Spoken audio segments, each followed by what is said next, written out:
4256. What up, nerds? I hope everybody is finding themselves thankful, to be alive, to know that you are absolutely in the here and the now as your eyeballs look at this screen and your ear holes bring in as much of this information that I'm going to push forward to you that you will only be able to understand and listen to in as much as you trust yourself when you give yourself information as it's uncovered. I think that every single one of us here alive in the simulation has, well, if we have this spirit of eternity in us, if we have at the very center point God, the Holy Spirit, Christ himself, ever present in the center point of the truth of infinity as exists right here in our heart center in the here and now, and you're not doubting, and if you're not doubting the fact that you're looking at me, if you're not doubting at the fact that you're here, if you're not doubting in the fact that why do we live in a culture where everything is based on doubt and who's coming to get you and why not have a culture where it's based on the things you want drive your position in this reality?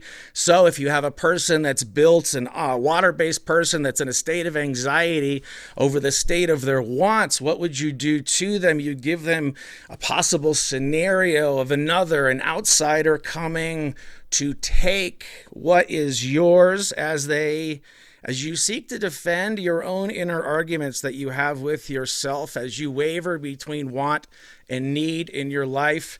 If you want to look back in your life and you've had every single thing that you've ever needed in every single moment that you've had, perhaps sometimes in your wanting, you miss the fact that everything was there, when everything has always been there in its fullness. And the fact that you're here and now watching this, listening, you know you have breath in your body. We have that in common. Are you here? I want you to think about I want you to think about a larger look down at what has happened in our culture here since, let's start with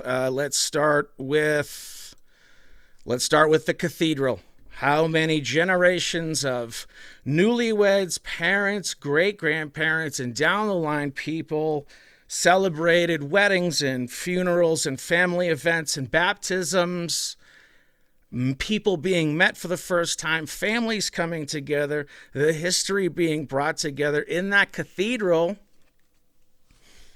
How many people knelt down and prayed and looked into that steeple that we saw fall today and found that answer that they had kept from themselves the whole time? Boom, there it is.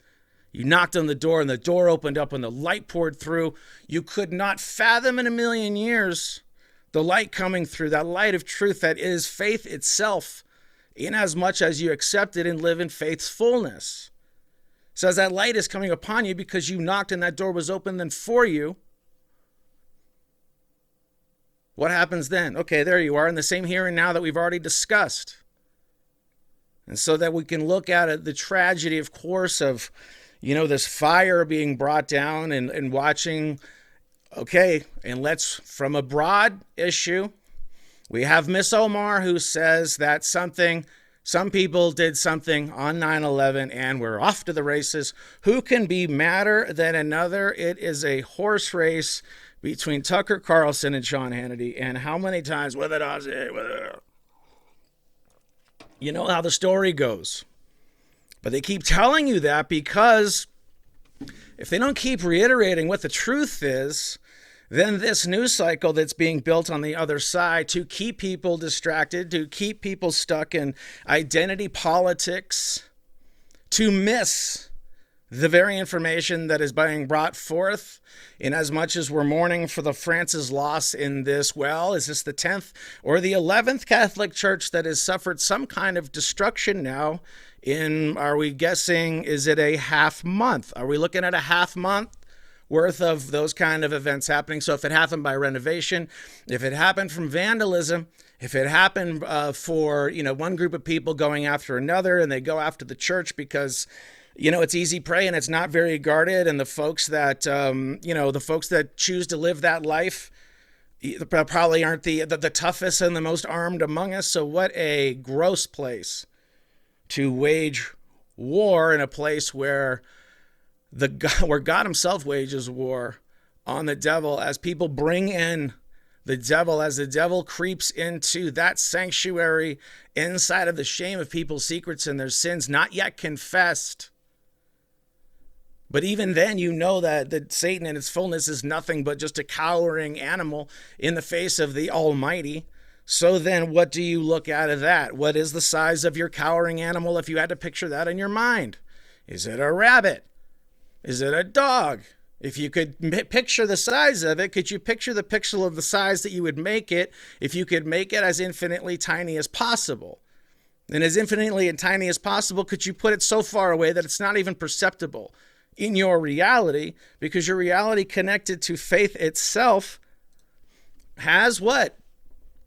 Has absolutely brought you here where you wouldn't doubt, because you're not doubting your right now. So why would you doubt your future as an eternal being? Because you've already made the decision to be all in. So then if you, as you know, those same people who prayed and watched that steeple and found the answer, and today we watch that steeple fall through the flames, and people are finding another answer. Because in destruction, you only find creation in that order of principle, in that order of operations. Because that's just what has to follow in the cycle of those two ideas coming together. So a national tragedy can be looked at in the same way as maybe it brings somebody to the faith who has not been there. Maybe a tragedy like this, and you saw how your family was affected by such a national treasure and a monument, and you made you think twice. And now you're going. Or you know what? You gave an extra hello, thank you. You bought somebody lunch. You helped out somebody in a lesser version of your economic prosperity in as much as you could give. And that little bit helped that person. And, you know, believe what you want as far as the butterfly effect goes, but it is very real. And if you're doing that because you're humbly thankful to be here, humbly thankful to do the work of being here, not your job, not the way you think of work. You want to know the way people think of work? I wrote it down. They're people who are glad to have it. The people who want to be there. The people who get to be there. The people who have to be there. The people who need to be there. The people who are there. The people who aren't there. The people who won't work and the people who can't work. And all of those people are somehow working against themselves because they have a different idea of here and now when you place the idea of work in it. But your work here as a human being is to assist, even in the giving of attention to other humans, to let them know that what is happening around them is a constructed event in order to drive hysteria. In the same way that we've watched the subcultures of grunge and pop punk, Limp Bizkit, the SoundCloud rappers, all of these things that have been brought into the subculture, so has all of this news been brought into the subculture. So in a big overarching thing, Miss Omar says some people did something, everybody's mad. And then you have the response with the towers coming down. You have the argument going whether or not those pictures can be used. People saying that the use of those pictures are triggering. Oh, wow. And that, imagine the erasing of history because somebody felt bad about it. And now you live in a society where you don't even know that a cathedral once stood on that hill. And you don't understand that in its rebuilding, it was taken down time after time after time because it was a international focal point of rebuilding. And all of the arguments that go along with that. Omar's comments. You watch the towers come down. Should that be happening? Everybody's on this side of the thing. You think the tower's coming down. Here's a fiery steeple coming down. And Donald Trump has something to say about that. From Minnesota, where he's having an economic forum.